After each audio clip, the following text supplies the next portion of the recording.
Welcome to this Open Dev Talk. I'm Kevin, and I will show you how one of our sample applications, the GraphQL Vehicle Dashboard, can be used to activate vehicles and also to capture individual driver consent. So this sample application basically gives you everything you need to get started with looking at telematics data without writing more or less any code.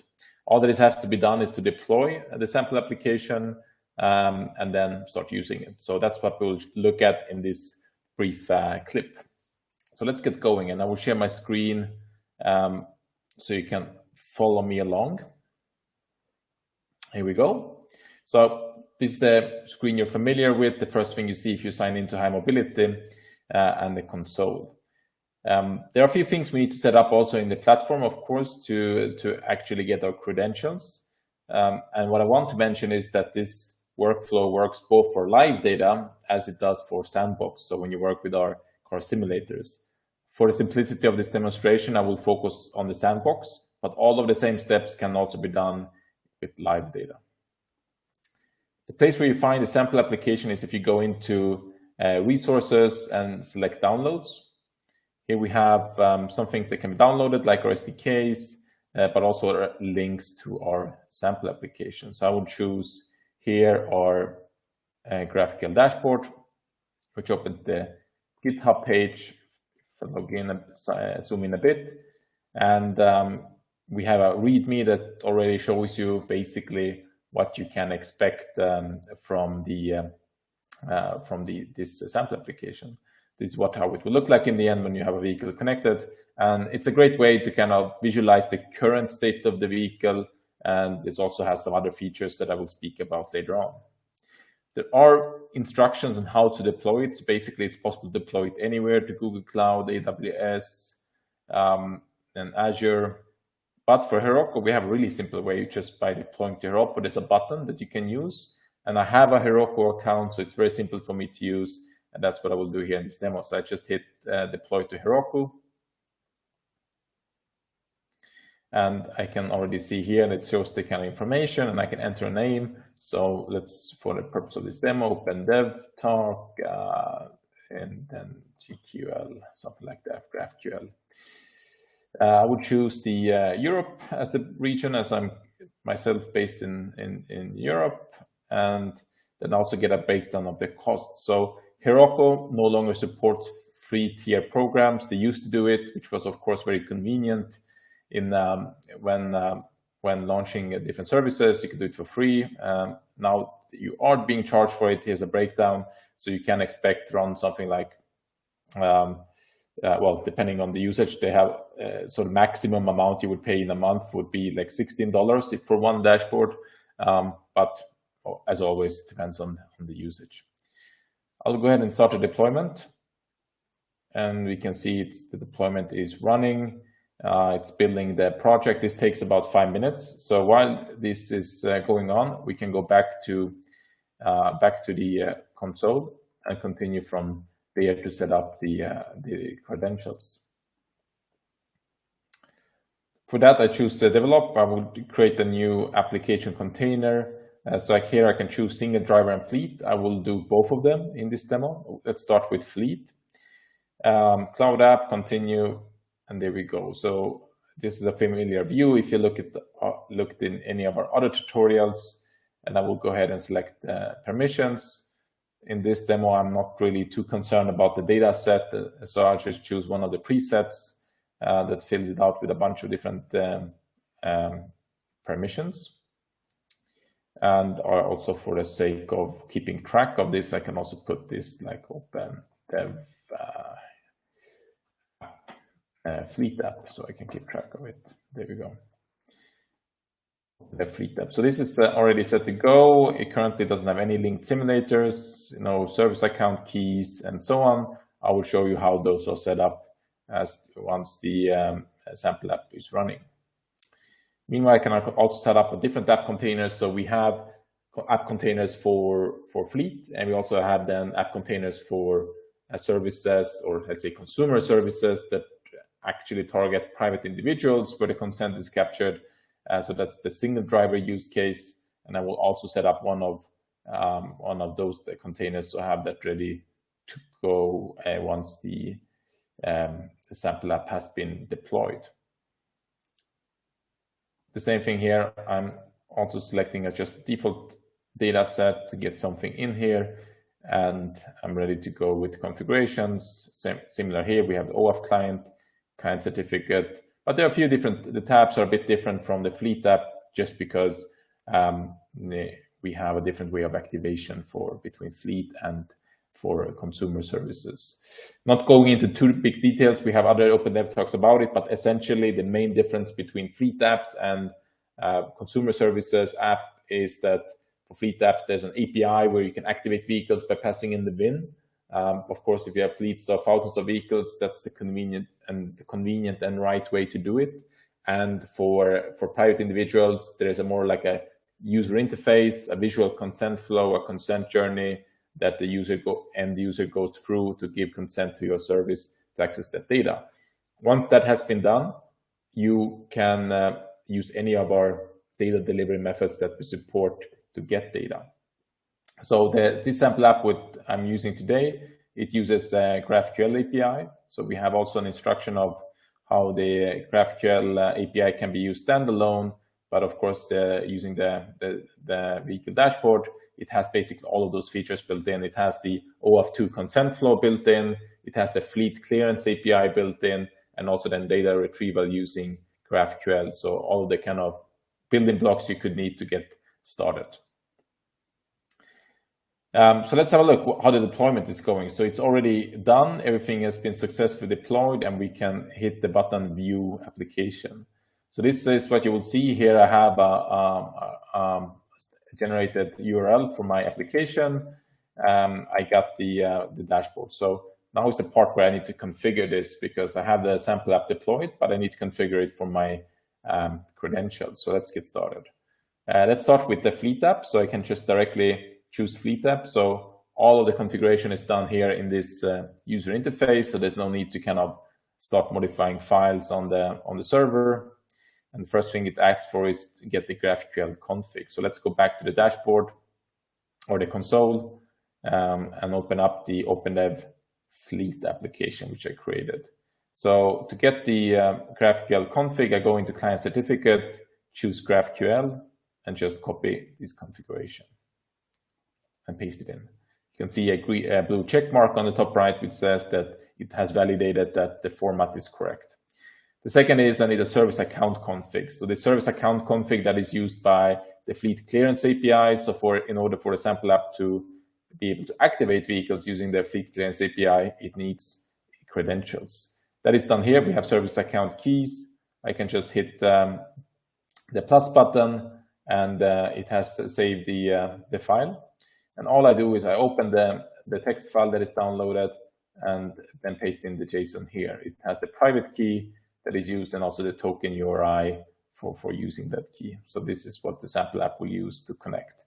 And it's also nice to highlight here that the token URI in the end, because here it's dynamically put in. So if you work with live data and you would generate the API credential, it would have the live API. Now I have the sandbox API. So basically, this is also what configuring the sample app, this dashboard to use the sandbox API and endpoints.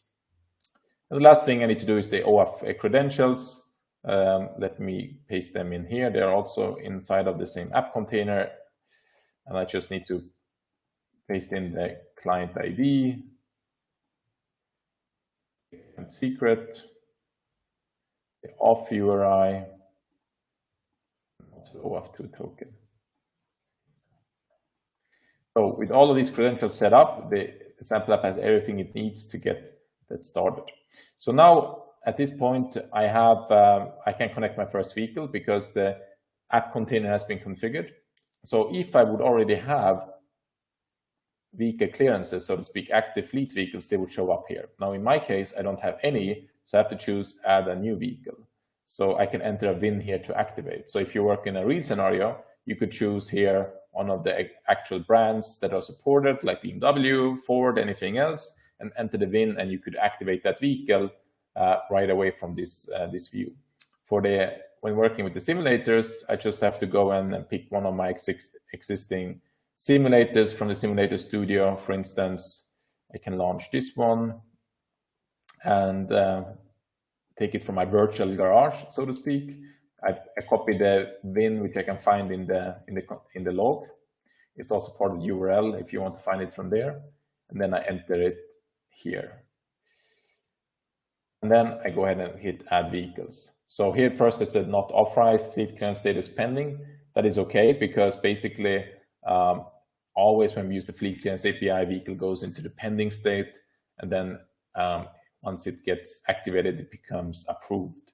So for simulators, there's an activation time about 3 seconds. So I should be able to hit refresh, and I get data, and we can see it here already that it brings in a bunch of data: fuel level 90%, battery voltage 12 volts, engine coolant temperature 20 degrees. We got the mileage of 2,000 kilometers, and so on.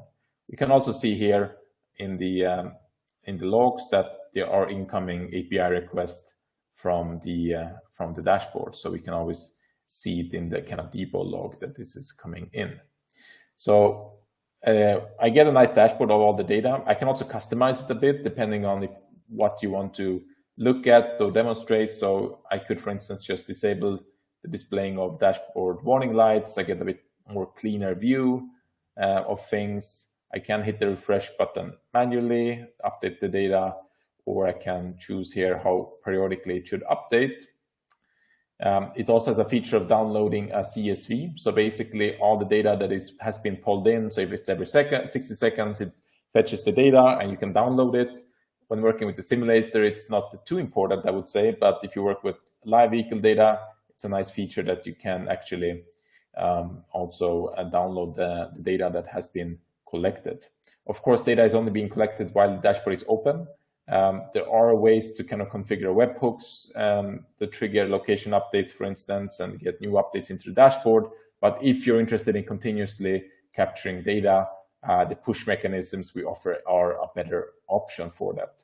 So even though you use the dashboard to activate the vehicle, for instance, in this case, if I would now connect to the MQTT feed or configure my AWS S3 bucket, data would also be pushed into those locations. So you can always use pull and push in parallel. It has different ways of looking at things. I can also choose list view to get a more simple breakdown of the data. I can also select to get a map view. Now in this case, it doesn't work because it asks for a Google Map key. That is something you can configure in the settings. So up on the right corner, you can also enter Google Maps key. Then it would render a map for you to see exactly where the location is located. You can also password protect the site with basic auth. And as I mentioned with webhooks, you can configure webhooks. And how that works is that every time there's a vehicle location change webhook coming in, it would also do a request to get the data, even if the dashboard is not open in your browser. But again, if you're looking at continuous feed of data, then actually one of our push mechanisms are more convenient. You have all your kind of vehicles that you have activated here. So I could actually go ahead and add one more vehicle if I wanted to. Let's add one more. Let's go back and choose perhaps this simulator. So this is has this Ford theme. So this kind of corresponds to the Ford data set. I copy the VIN again. Enter it here. Add vehicle. Can we just hit refresh there? The simulators usually activate after a few seconds, not longer than that. And now I also would get data from here. And then I could switch between the two vehicles and see the different states that they have from the menu. So you can add as many vehicles you like. Of course, it's focused on showing individual vehicle status, so basically the last state. And for aggregated views, there are better tools. But of course, it's still a great way to just, without any code, activate vehicles and see the status of those vehicles. Now that's how it works for fleet clearance, very straightforward. Let's have a look at how it works for individual driver consent.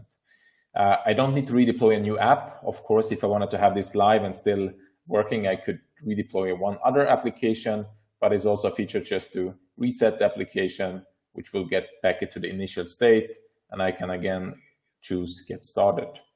This time I'll configure a driver app and enter the new configuration in here. Let's go ahead and see. Choose this application we just created as well, to client certificate, GraphQL, and then paste that here. Just have to clean this database, so it looks like it had some trailing data from what we last filled in, but now we will enter a new configuration. The client ID, the client secret, the auth URI, the token URI, all part of the OAuth2 standard.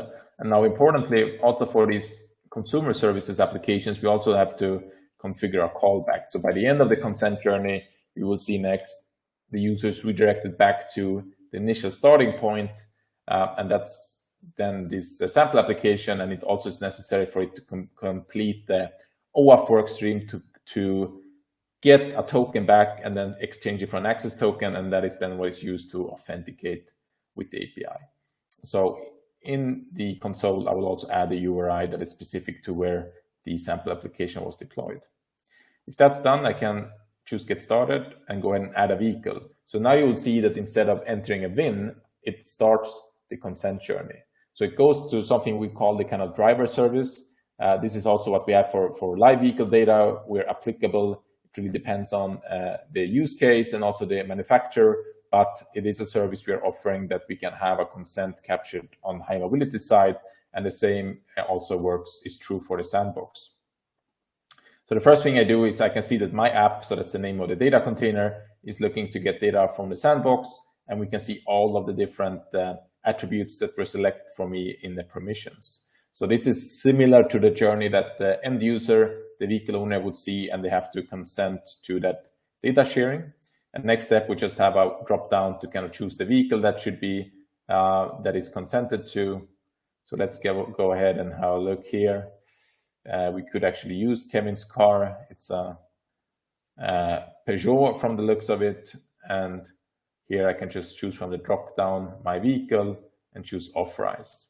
So this authorization is done a similar way. Now the sample application gets the token, and I get the first data set from the vehicle into the dashboard. So from here and onwards, it's all the same as before. All the same features apply, and I can start using the dashboard. It's just that the activation flow is different than between fleet and consumer services.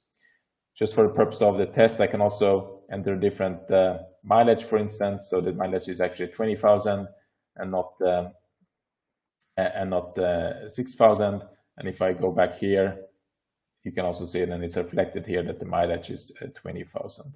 So a simple way to kind of visualize that. And if you work with real vehicle data, you would also be seeing the same type of status coming in really easily here. That's the kind of sample application. And the last thing we can show is also, you can also hit the cross button is to kind of revoke a vehicle. So if you revoke the vehicle, then the access is terminated. And if you want, you can add a new vehicle, but you can no longer use that vehicle to work with. And the same thing would also apply if you work with live vehicle data. If you hit the revoke button, then the access is revoked, and also you're no longer billed for that vehicle from the next month onwards. So you can kind of complete the whole workflow there using the sample application. Hopefully you find this useful. The sample app can be a great way to start your testing. And as mentioned, using the sample application and the built-in activation can be a really nice thing to also combine with one of our push mechanisms like S3 bucket, which is also no-code way of setting up integration to your Amazon S3 bucket and get data pushed there. So you can have a full tool set to work with the vehicle data and in a really kind of lightweight manner. Thanks for tuning in, and feel free to get in touch with us in any ways if you have any questions. Thanks.